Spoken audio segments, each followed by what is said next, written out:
नमस्कार। आज हम उस एक नाम की कहानी जानेंगे जिसने 1990 के दशक में भारतीय स्टॉक मार्केट में भूचाल ला दिया था। एक ऐसा शख्स जिसे कुछ लोग हीरो मानते थे तो कुछ विलन। दलाल स्ट्रीट का वो बेताज बादशाह जिसे दुनिया ने नाम दिया the big bull, Harshad Mehta. और ये सिर्फ कहने की बात नहीं थी, यही तो फलसफा था हर्षद मेहता का।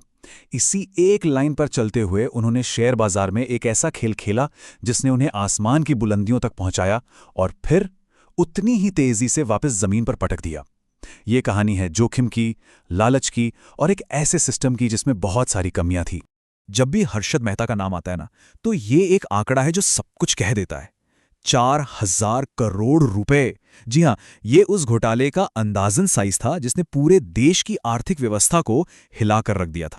तो सवाल यही उठता है कि आखिर कैसे एक मामूली परिवार से आया हुआ एक शख्स अपने दौर का सबसे बड़ा आर्थिक अपराधी बन गया। चलिए इस कहानी को शुरू से समझते हैं। हर्षद मेहता की इस बेहिसाब महत्वाकांक्षा को अगर समझना है तो हमें उनकी शुरुआत को देखना होगा। ये कहानी शुरू होती है एक बहुत ही छोटे शहर से। तो देखिए, 1954 में राजकोट के एक बहुत ही साधारण गुजराती परिवार में उनका जन्म हुआ।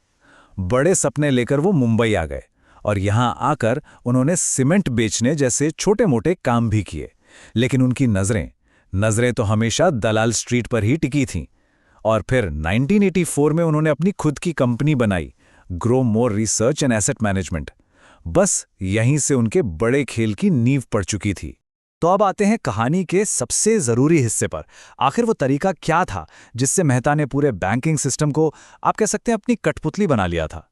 असल में उन्होंने सिस्टम में कुछ ऐसी दरारें, कुछ ऐसी खामियां खोज निकाली थी जिनका फायदा उठाकर उन्होंने करोड़ों नहीं बल्कि अरबों रुपए बना लिए।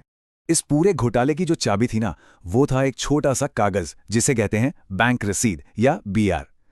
देखिए, उस दौर में जब एक बैंक दूसरे बैंक से सरकारी सिक्योरिटीज खरीदता था तो लेन देन की कंफर्मेशन के लिए एक रसीद जारी होती थी। ये एक तरह का वादा था, एक IOU कि हाँ, मैं आपका इतने पैसे का ऋणी हूं। तो हर्षद ने इसका इस्तेमाल कैसे किया? तरीका बहुत ही चालाकी भरा था और सुनने में बड़ा सिंपल लगता है। वो बैंकों के पास जाते, उनसे अच्छी सरकारी सिक्योरिटीज दिलाने का वादा करके पैसा उठा लेते, लेकिन असली सिक्योरिटीज की जगह वो उन्हें थमा देते थे जाली बैंक रसीदें, और बैंकों से मिले इस हजारों करोड़ के फंड को वो सीधा का सीधा स्टॉक मार्केट में झोंक देते थे, वो भी अक्सर सिर्फ 15 दिनों के छोटे से गैप के लिए। और इसका नतीजा ये हुआ कि बाजार में एक ऐसा तूफान आया, एक ऐसी तेजी आई जो पहले किसी ने देखी ही नहीं थी। ये तेजी पूरी तरह से अवैध पैसों से चलाई जा रही थी और इसका रिमोट कंट्रोल सिर्फ एक ही शख्स के हाथ में था, हर्षद मेहता। उनके असर का एक क्लासिक एग्जाम्पल है ACC सीमेंट का शेयर। सोचिए, जो शेयर महज 200 रुपए का था, हर्षद के पैसा लगाते ही वो सीधा 9,000 रुपए के पार पहुंच गया। ये तो सिर्फ एक उदाहरण था। उस दौर में आलम यह था कि वो जिस शेयर को छू लेते थे वो सोना बन जाता था। लेकिन कहते हैं ना, हर तेजी का एक अंत होता है। इतना बड़ा घोटाला भला हमेशा के लिए कैसे छिप सकता था? आखिर में ये बुलबुला फूटना ही था और ये पूरा साम्राज्य बिखरना ही था। और फिर आई वो तारीख, 23 अप्रैल 1992। ये वो दिन था जिसने भारतीय शेयर बाजार का इतिहास हमेशा के लिए बदल कर रख दिया। इसी दिन द बिग बुल के बनाए साम्राज्य के ढहने की शुरुआत हुई थी। ये सब सामने कैसे आया? एक पत्रकार थीं, सुचेता दलाल।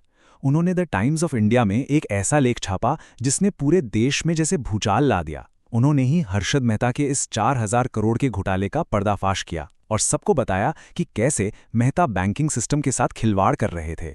और जैसे ही ये खबर बाहर आई, मानो सब कुछ खत्म हो गया। शेयर बाजार ताश के पत्तों की तरह ढह गया। लाखों छोटे निवेशकों की जिंदगी भर की कमाई एक झटके में डूब गई। पूरे देश में गुस्सा था और सरकार पर एक्शन लेने का जबरदस्त दबाव था। तो आखिर हर्षद मेहता का हुआ क्या, और इस पूरे स्कैम ने हमारे फाइनेंशियल सिस्टम पर आखिर क्या असर छोड़ा जो आज तक महसूस किया जाता है? देखिए, हर्षद पर 72 क्रिमिनल केस और 600 से भी ज्यादा सिविल केस फाइल हुए। मामला इतना बढ़ा कि उन्होंने उस वक्त के प्रधानमंत्री PV नरसिम्हा राव पर भी रिश्वत लेने का आरोप लगा दिया था, जो अपने आप में एक बहुत बड़ी सनसनी थी।